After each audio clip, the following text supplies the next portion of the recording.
Hello and welcome to the Paul Green Comedy PaulCast. It is December 17th, 2024. This is episode 355. We are down to the final 10 episodes of my yearly daily podcast challenge. This is stand-up comedian, actor, improviser, and dreamer Paul Green, sharing my thoughts and my journey as I pursue my dreams, all of my learnings, all of my unlearnings, the ups and downs, the struggles, and all that is in between. And I am getting a little nostalgic here that I am now on the final 10 episodes. If this is your first time joining me, I set out a year ago, at the end of November, actually, to challenge myself to do a daily podcast for 365 days. And obviously, I'm a little behind. I kept that goal pretty religiously until around days 200, 250, somewhere around there. I started missing days here or there, a day here, a couple days there, and just sort of got off of my rhythm. And then I doubled down and recommitted, but I got about 25, 26 days behind. And so yeah, my first episode was November 11th, 2020. No, excuse me, November 30th, 2023. And here we are, 10 days, which I guess will put me at December 27th will be my, I don't want to say my final episode, but it'll be the last episode of this endeavor. And then at that point, I need to recalibrate here and just maybe get a little bit more deliberate in terms of what it is that I'm doing with this podcast and what I want to do with it, what I want it to look like. Am I going to do it at all? Am I going to reduce it? And I don't know. I have been slipping into a bit of nostalgic reflection, self-reflective mode. This week, as I've really finished up a pretty rigorous week of travel and performance last week, and then just for the year overall. And I pulled some data, and according to my numbers, I don't remember the exact numbers right off the top of my head. It was something like, I think I've done 160 sets this year. 150. You want to know what? I'm going to get accurate, everybody. I'm actually going to pull up. So I actually keep a spreadsheet of every show I've ever done.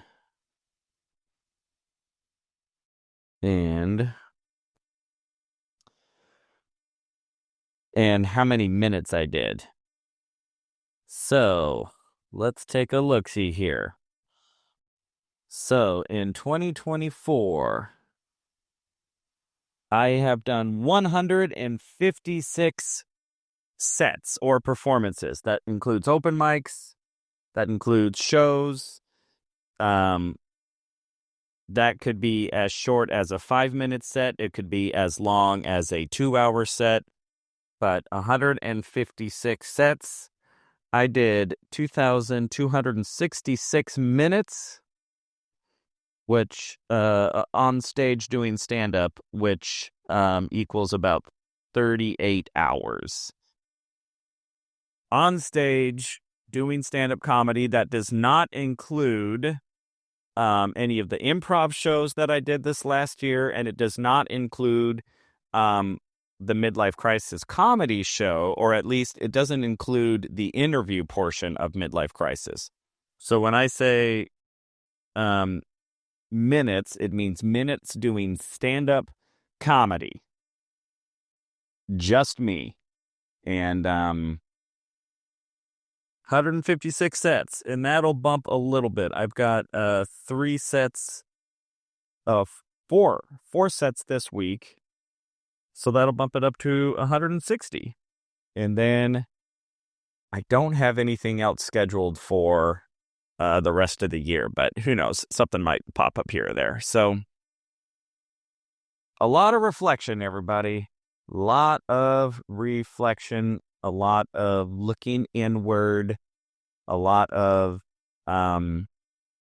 just trying to get clear on what I want this next year to look like, what I would like to see happen, and what sort of daily tasks and whatnot do I want to commit myself to focus on for this next year, especially in terms of pursuing my dreams as a performer, as an actor, as a comedian. And,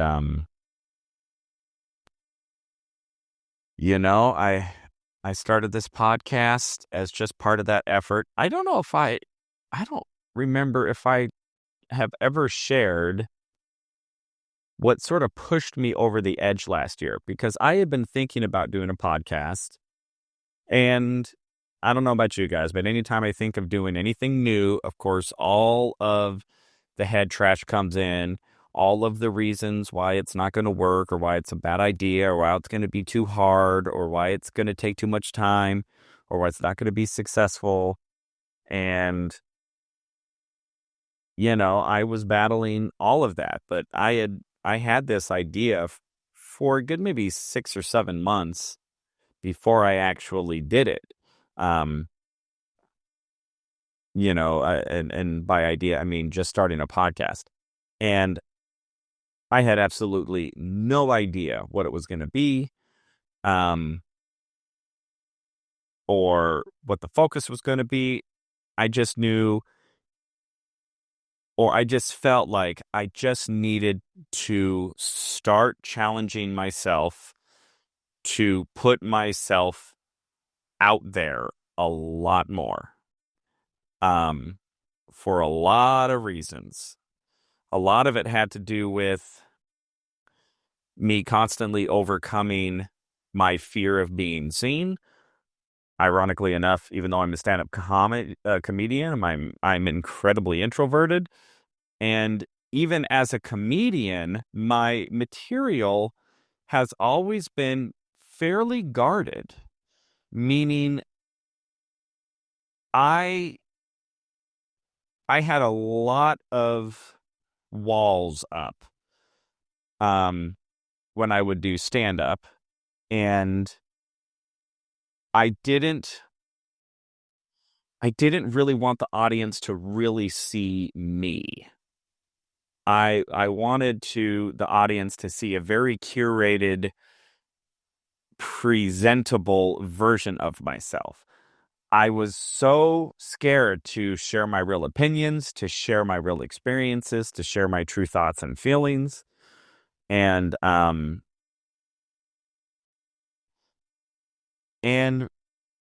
it really limited how effective of a comedian I was. To put another way, I just wasn't being real or authentic. I was being almost a characterized version of myself. And I did that intentionally to protect myself. I didn't have enough inner strength or enough inner confidence to allow myself the freedom to just go be myself on stage. Now, there's always a caveat, like everything in life. There's always, it's more complicated, or it can be more complicated than sometimes we give it credit for. Now, the challenge with stand-up comedy is there is a very clear objective for a stand-up comedy show. And it's very simple: elicit laughter from the audience. And the more laughter you can elicit, the better of a comedian you are, theoretically. Maybe there's comics who don't elicit much laughter, but maybe would be able to provide, a more, I don't know.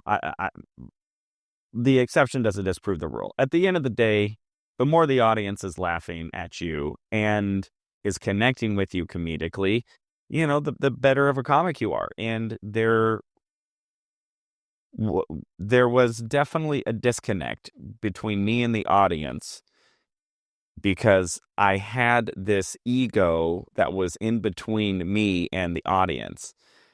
And this ego was trying to protect me from being too vulnerable and being too authentic. And so,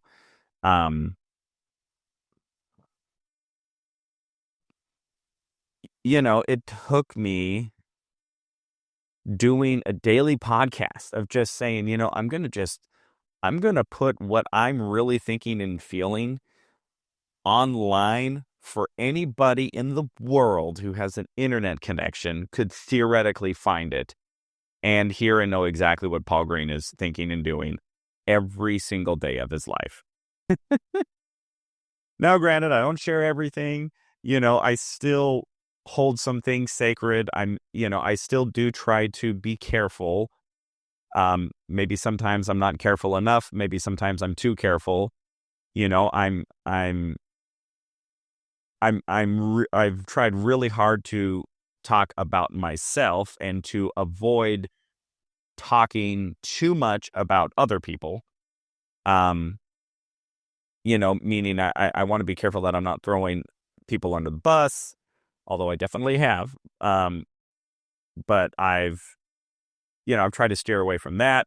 I've tried to steer away from being, too personal, to a point to where it feels like it's kind of an uncomfortable therapy session. I have kept some things close to the chest, which, is my prerogative.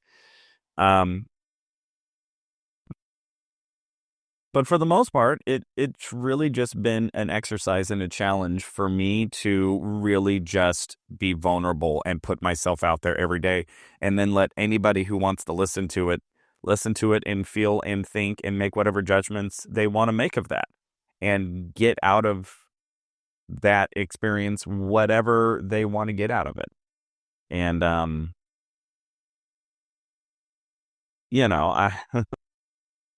I didn't really have any ambition of, changing the world.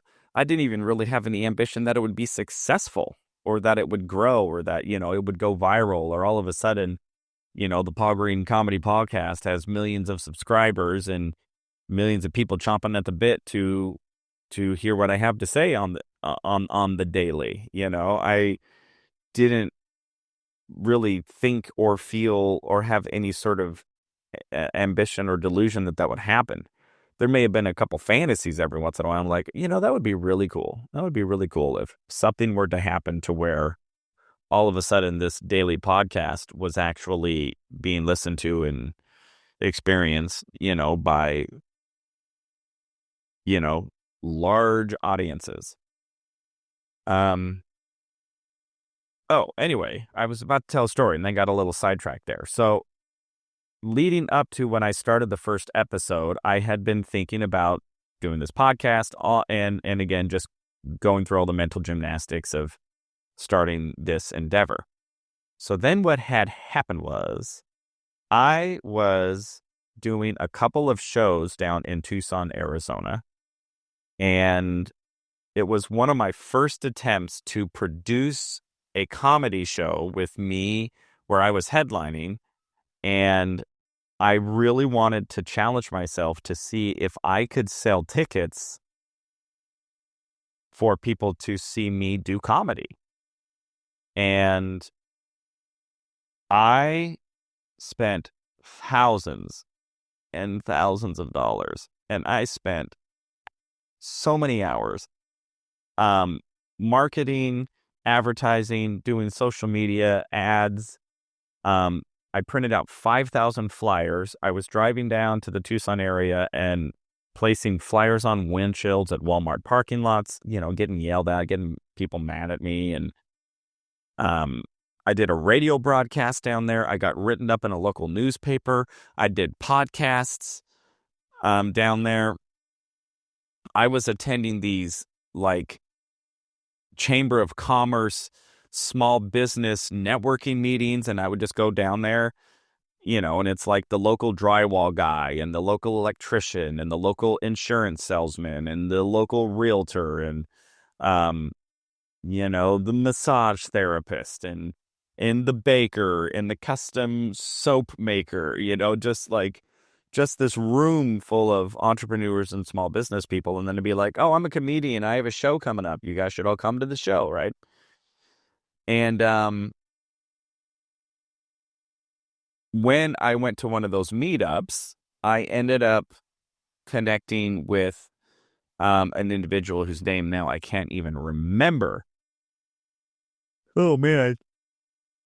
It was only a year ago, but I met so many people there. Anyway, so this gentleman had his own podcast. And they would do a podcast that was like them like testing local Tucson restaurants' cuisine. And he just said, hey, you're fun. You have such a great energy. Why don't you come down and just be a special guest on our podcast? You can plug your show. You can plug your comedy. And then, you can just kind of provide some comic relief as we test some of this local cuisine. They had like a Mexican food restaurant that brought some of their salsa, and there was this Italian food restaurant that brought some of their cannolis, which were delicious, by the way.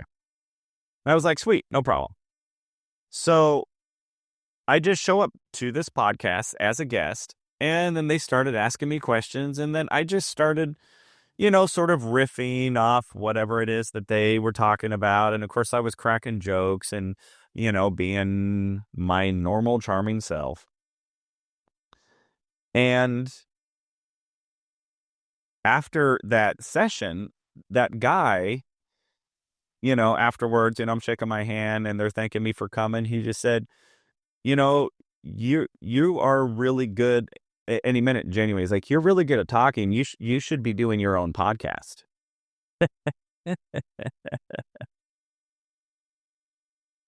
And I just went, you want to know what? I do have a gift to just talk and blab. I have done 365 episodes on an average of about 20 minutes each, some a little shorter, some a little longer, with zero preparation, zero notes, zero outline. I literally just hit record and just start yapping. And because of that conversation, I actually remember I was driving back from Tucson, where I'd gone down to do that interview. And on the way home, I stopped off at Guitar Center on Priest and Warner, I think it is. Right off the I-10 there. There's a Guitar Center. Stopped off and bought my first podcast microphone and a podcast stand and a little like mixer. And the ironic thing is I hardly even use those anymore because I found this this voice modification software that Adobe has where I just literally can record on my phone voice recorder, run it through that, and it pops out like a professional sounding podcast. But I didn't know that at the time. So I bought that microphone and bought that little mixer and set up a little makeshift podcast studio in my room. The first episode I ever did, I filmed in front of a blue screen, and I used to crop out the blue screen, and I had this sort of graphic that I had created in Canva, which was my head resting on top of a little microphone stand. I actually remember that. That was kind of funny. And then I just started recording, and I just knew that I needed to do it daily, because I'm like, if I don't do this daily, then a weekly podcast is going to turn into a monthly podcast, and then a monthly podcast is going to turn into, oh yeah, I did a podcast once. And here we are. So first episode was November 30th, 2023. And here we are 350 episodes later. 355 episodes later. 10 more to go on my yearly or on my daily goal to do it for 1 year or 365 episodes. So we'll see, my friends. We'll see what becomes of the Paul Green Comedy PaulCast on day 366. If I decide to just keep going, my instinct tells me something's got to change. I don't know what it is. I don't know if it's frequency. I don't know if it's intention with the podcast. I don't know if it's being more deliberate with the topic. I don't know if it's, actually taking more consideration into the production side of things, the video production side of things, making sure I do film every episode. If it's, always having a guest with me. I've experimented with having guests. I've had a small handful, 5 or 6. I've loved those interviews. They were a lot of fun.